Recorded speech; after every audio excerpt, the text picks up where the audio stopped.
Hello everyone. In today's video, I bring you a chilling experience and profound spiritual transformation. Let's meet Robert Sullivan, an ordinary man who experienced the impossible. He died in an explosion and found Jesus. What he experienced on the other side is not only shocking, but brings an urgent and divine prophecy that could change the destiny of humanity as early as November. What Robert saw and the message he received can prepare us for what is to come. So, before we dive into this surprising story, leave your like, subscribe to the channel so you don't miss any content like this, and activate the bell to receive all notifications. Get ready for an exciting and inspiring journey that will make you see life with new eyes. My name is Robert Sullivan, and what I'm about to tell you has completely changed my perspective on life and death. I'm 47 years old and have worked as a welder at a metal shop in Pittsburgh for over 2 decades. I've always been a practical man, one of those who believe more in what they can see and touch than in supernatural stories. I grew up in a middle-class family. My father was also a metal worker, and I learned from an early age that hard work is what puts food on the table. I married Sarah young, we have 2 teenage children, and our life has always been quite ordinary, until that night. Before all this happened, I was different. I went to church on Sundays more out of habit than out of true faith, you know. He was one of those who considered himself a Christian, but never really stopped to think about what that meant. My routine was simple: wake up early, work late, come home, have dinner with the family, watch some TV and sleep. On the weekends, I enjoyed fishing with my children or barbecuing in the backyard with the neighbors. As for my personality, I have always been reserved, one of those who talk little and observe a lot. At work, he was known for being methodical and careful. Ironic, considering what happened. My hands are calloused from years of handling metal and heavy tools, and until that day, I was very proud of never having been involved in any serious accident. I'm telling this story because I feel it's my obligation to share what I experienced. What happened to me wasn't just an accident at work or a hallucination caused by pain. It was something much deeper and more meaningful. As I sit here in my living room, I can still feel every detail of that experience as if it happened just a few minutes ago. Sometimes I wake up in the middle of the night with the memory so vivid that I have to pinch myself to make sure I'm really back in my body. It all started on a Wednesday night. The shift was almost over, and I was doing routine maintenance on one of the industrial furnaces. The environment was quieter than usual. Most of the employees had already left, and the constant noise of the machines had given way to a low, monotonous hum. The air was thick with the characteristic smell of metal and oil that permeates the entire factory. I remember the moment perfectly. I was adjusting a gas valve that had been having problems for a few days. I had done this hundreds of times before. It was standard procedure. My hands moved with the familiarity of years of experience. The clock on the wall said 10:47 p.m., and all I thought about was getting it done and going home. That's when everything changed. First, there was a strange hissing noise, different from normal. Before I could react, there was a blinding flash, followed by a deafening explosion that shook the entire building. The force of the impact threw me against the metal wall like I was a rag doll. The heat was instantaneous and overwhelming. I could feel my skin burning, my uniform melting. The impact against the wall was so violent that I felt as if every bone in my body had been crushed at the same time. The pain was indescribable, something that transcends any known scale of suffering. My lungs felt like they were on fire. Every breath was a new agony. The hot, toxic air invaded my body, burning me from the inside. I fell to the ground without the strength to move. The world around me was a blur of lights, shadows, and smoke. I could hear alarms ringing in the distance, voices shouting, but it all seemed very far away, as if I were submerged in deep water. The metallic taste of blood filled my mouth, and a high-pitched ringing filled my ears. Lying on the factory floor, I feel my consciousness wavering between clarity and confusion. Time seems to have lost its meaning. I can't tell if minutes or hours have passed since the explosion. The pain is constant, pulsing, as if every cell in my body is screaming in agony. I try to move, but my limbs don't respond to my brain's commands. The air around me is thick with toxic smoke, and every breath is a battle. My lungs feel like they're closing in, like they're being crushed by an invisible force. I feel a warm liquid building up inside them, making it increasingly difficult to draw in air. It's like trying to breathe underwater, but the water is made of acid that burns with each breath. My burned skin pulses with pain that goes beyond the physical. I can feel blisters forming, the skin peeling away in some areas. The smell of burning flesh fills my nostrils, and nausea mixes with pain. I try not to think about how hurt I am, but it's impossible to ignore the sensations coursing through my body. Little by little, I begin to realize that something is very wrong. It's not just the pain or the injuries. It's something deeper, more frightening. I feel my life force draining away, like water running through my fingers. My heart, which used to beat frantically, begins to fail, alternating between rapid beats and moments of terrifying pause. I think about Sarah and the children. I imagine them receiving the news, and hot tears run down my burned face. I want to live. I want to go home, but I feel like I'm losing this battle. Darkness begins to approach the edges of my vision, like a curtain slowly closing. In the midst of despair, I do something I haven't done in a long time. I start to pray. It is not a formal or beautiful prayer. It is a desperate cry for help, a silent cry of the soul. Please, God, don't let me die like this. Please help me. The words echo in my mind as I feel my consciousness beginning to detach from physical reality. It's difficult to explain the exact moment when everything changed. One moment I'm feeling the excruciating pain of the burns, and the next I experience an entirely new and inexplicable sensation. It's as if someone turned off a switch. The pain simply disappears, replaced by an indescribable lightness. I realize that I am moving, or rather floating. It's a strange sensation, as if my being is expanding beyond the limits of my body. I look down and see something I will never forget. My own body lying on the factory floor, motionless, burned, but strangely distant, as if it were just an old piece of clothing that no longer fits. In this new state, my senses are different, amplified in ways words cannot describe. I can see colors that never existed in my palette of understanding, hear sounds that transcend the normal audible spectrum. It is as if, for the first time, I am experiencing reality in its entirety, without the limitations of the physical body. Time seems to work differently here. There is no longer past or future, only an eternal present. I can perceive every detail of the environment around me with surreal clarity. The dust particles floating in the air, the waves of energy emanating from electrical equipment, even the thoughts and emotions of people who begin to approach my body. I feel connected to everything and everyone in a deep and meaningful way. It's as if you can see the invisible threads that connect everything, the complex web of energy and consciousness that permeates reality. There is no longer a separation between me and the rest of the universe. We are all part of something bigger, something infinitely more vast and meaningful. But then, in the midst of this expansion of consciousness, I realize that I am not alone on this plane of existence. There are presences around me, entities that approach. Some emanate a dense, dark energy, while others seem to pulse with their own light. It is at this moment that I begin to understand that my journey has just begun, and that what is to come will forever change my understanding of life and death. The presences I feel around me begin to take shape, and what I see fills me with a primordial terror, something that goes beyond the physical fear we know. They are two enormous, shadowy entities, with shapes that seem to defy the laws of nature. Their silhouettes are like holes in reality itself, sucking out all the light and hope around them.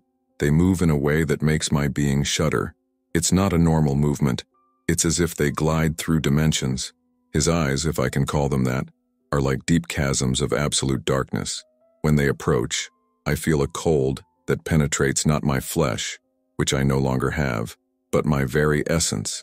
The entities begin to communicate with me, not through words, but through thoughts that invade my consciousness like cold needles. Their voices are like scratches in reality, distorted and charged with an ancient malice. They laugh, a sound that makes the entire room vibrate with a disturbing frequency, and declare that my soul belongs to them. "You are ours now," they say in unison, their voices reverberating through dimensions that shouldn't exist. "Your life of false piety is over. You never really believed, never really loved, never really served. Now you will know true darkness." The terror I feel is absolute. It goes beyond any fear I have ever experienced in life. I can feel these creatures trying to grab my essence with claws made of shadows and despair. Their every touch is like 1,000 ice needles piercing my soul. I try to move away, but on this plane of existence, movement is intention, and fear paralyzes my intentions. In the midst of the deepest despair, something inside me awakens. A memory emerges, not of the words of the Bible that I have so often heard without really listening, but of the essence behind them. It's as if a light begins to shine within my being, small at first but growing quickly. With a strength I didn't know I possessed, I pronounce the name of Jesus Christ, not just with my voice, which I don't have, but with every particle of my being. The moment I call on the name of Jesus, an extraordinary transformation takes place. It is as if the very fabric of reality is torn, and through that crack, an incomprehensible light begins to spill. It is no ordinary light.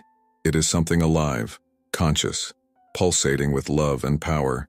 The dark entities dissipate like smoke in the wind, their cries of frustration echoing across the dimensions as they disappear. The light that surrounds me now is unlike anything I have ever experienced. It's brighter than 1,000 suns, but it doesn't hurt to look at it. In fact, it's as if my eyes, whatever I'm using to see in this state, were made for gazing at her. Light has color, but not just one. It's all colors at once, some I didn't even know existed, dancing and mixing in patterns impossible to describe. I feel bathed in unconditional love, a love so deep and pure that it makes my spiritual heart ache. It is as if every atom of my being is being filled with divine, healing, transformative energy. All the wounds in my soul, some so old that I didn't even remember them, begin to be healed by this transcendent love. In the midst of this light, I begin to perceive a presence. It is not something that I see with my eyes, but that I feel with my entire being. She is a majestic, powerful presence, but at the same time gentle and welcoming. I know, with a certainty that goes beyond reason, that I am in the presence of Jesus Christ, not the Jesus of the paintings on the walls of churches, but the divine being in his true form. The communication that is established between us is not through words. It is something deeper, more direct. Each word is like a symphony of understanding that resonates through my being. I can feel your infinite love, but I also sense a deep sadness for all the times I missed opportunities to show true love throughout my life. It is as if every moment of my existence is being illuminated by this divine light, revealing not only my actions, but also the motivations behind them. I see my life from a whole new perspective, and for the first time, I truly understand the meaning of unconditional love. It is as if every moment of my existence is being illuminated by this divine light, revealing not only my actions, but also the motivations behind them. I see my life from a whole new perspective, and for the first time I truly understand the meaning of unconditional love. But there is more, much more. Jesus begins to show me not only my past, but also glimpses of the coming future. One specific revelation makes my being shudder. November will bring unprecedented spiritual transformation to humanity. The message is clear and urgent. Profound change is approaching, and people need to awaken to true love before it is too late. In the presence of Jesus, I begin to experience something I can only describe as judgment, but not in the punitive sense we often imagine. It's more like a moment of absolute truth, where all the masks fall and there's no way to hide anything, not from myself, not from him. Each moment of my life begins to unfold before us, not like a movie, but like experiences relived. I see all the times I could have helped someone, but I chose to look the other way. Times when my anger hurt people I loved, times when my pride prevented important reconciliations. Every small act of selfishness is now illuminated by a truth that is impossible to ignore. What surprises me most isn't seeing my mistakes. It's understanding the impact each of my actions has had on the lives of others. Like waves spreading across an infinite lake, I see how harsh words spoken in a moment of anger have affected my children, subtly shaping their personalities. I observe how small acts of kindness that I practiced, even without thinking much, brought light into other people's lives. Jesus does not condemn me. His love remains constant, but I feel a deep sadness emanating from him, not out of disappointment, but out of compassion, knowing that I could have experienced and shared so much more love during my earthly life. He shows me how my superficial faith, although genuine, never truly transformed my heart. Every scene in my life is seen through a new perspective. Moments that I considered important, professional achievements, material acquisitions, now seem trivial and empty. In contrast, small gestures of true love, which I barely noticed when they happened, shine like precious jewels in this divine review. The hardest thing is seeing the moments when I hurt Sarah, my wife. Words unspoken, affection denied, moments of connection wasted because you were too busy with things that now seem so insignificant. I see how she cried alone some nights, while I slept oblivious to her pain. The truth is exposed with painful but necessary clarity. At this moment of evaluation, there is no room for excuses or justifications. Every action, every choice, every thought is seen in its true essence. It's as if my entire life is being weighed on a divine scale, not to condemn me, but to show me the truth about who I really am and who I could have been. The loving presence of Jesus makes all of this bearable, even in the most difficult moments of this revelation. After what seems like an eternity of revelations and understandings, Jesus addresses me with even greater clarity. I feel your love surrounding every word that penetrates directly into my consciousness. He offers me a choice I never imagined I would have to make. I can move forward, entering the heavenly kingdom as the least of saints, or I can return to earthly life with a new understanding and purpose. The offer to stay is tempting. Here there is no pain, no suffering, just a peace and love that transcends any earthly experience. I can feel the presence of other beings of light, souls who have reached a level of love and understanding that I can barely imagine. Part of me longs to remain in this state of eternal grace, but then Jesus shows me something that breaks my heart. I see the future that awaits my family if I choose to leave now. I see my children struggling to deal with their loss, making decisions that will lead them down paths of pain and confusion. I see Sarah, alone, facing difficulties that could have been avoided if I had been there. They're not just images. I can feel their pain as if it were my own. The choice weighs on my being. On the one hand, infinite peace and the promise of paradise. On the other, the return to a damaged body and a life that will need to be rebuilt. Jesus doesn't pressure, doesn't judge. He just waits. His invariable love regardless of my decision. I realize that this is also a form of judgment. I am being tested not by my ability to achieve perfection, but by my willingness to sacrifice heavenly peace for the sake of those I love. In the midst of this contemplation, I feel a certainty growing within me. True love, the one that Jesus demonstrated and taught, is not about seeking comfort for oneself, but about giving oneself for others. The revelation about November weighs on my conscience. I know I need to return not just for my family, but because I have a greater mission. People need to be alerted, prepared for the spiritual transformation that is approaching. With a mixture of sadness for the peace I will leave behind and determination for the purpose I now understand, I make my choice. I decide to return, carrying with me not only a new understanding of love, but also the urgency of a message that needs to be shared. The decision to return is just the beginning. Jesus explains to me that my return will not just be a return to life, it will be a complete transformation. I feel your divine hands touching my spiritual being, and an indescribable energy begins to flow through me.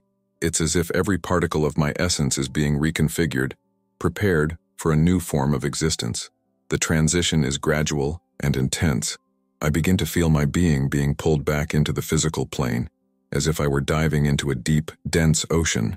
The celestial light is diminishing, but it does not disappear completely. It now seems to reside within me, like an eternal flame that will never go out. As I get closer to my body, I can see the damage caused by the explosion with frightening clarity. I see every burned cell, every damaged tissue, every compromised organ.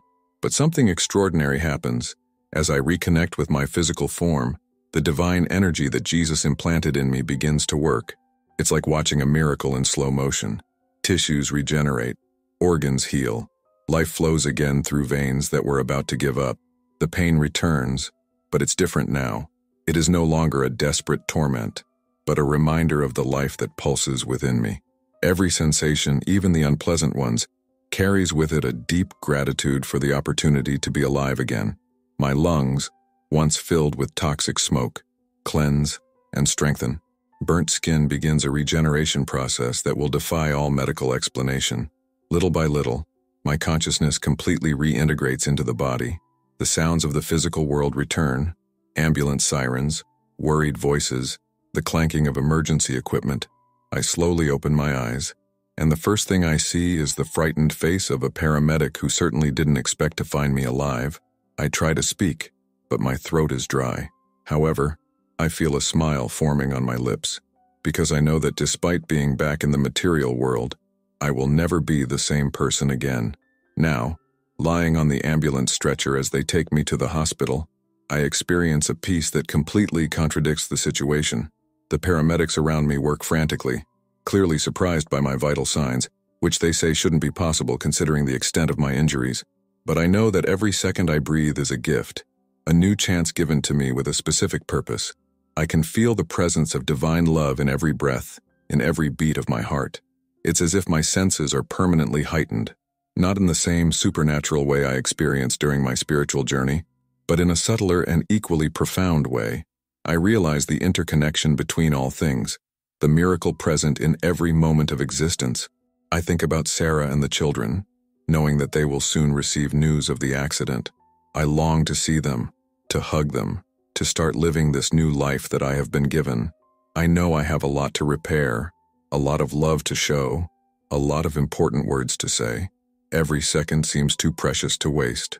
The ambulance's overhead lights pass over my face in a steady rhythm, and in each flash, I see a reminder of the divine light I have experienced. My body still hurts, it's still damaged, but I feel an inner strength that transcends the physical. I know that my recovery will be seen as a miracle by medicine, but the true miracle is not in the healing of my body. It is in the transformation of my soul. As the ambulance siren cuts through the night, I make a silent promise to Jesus and to myself.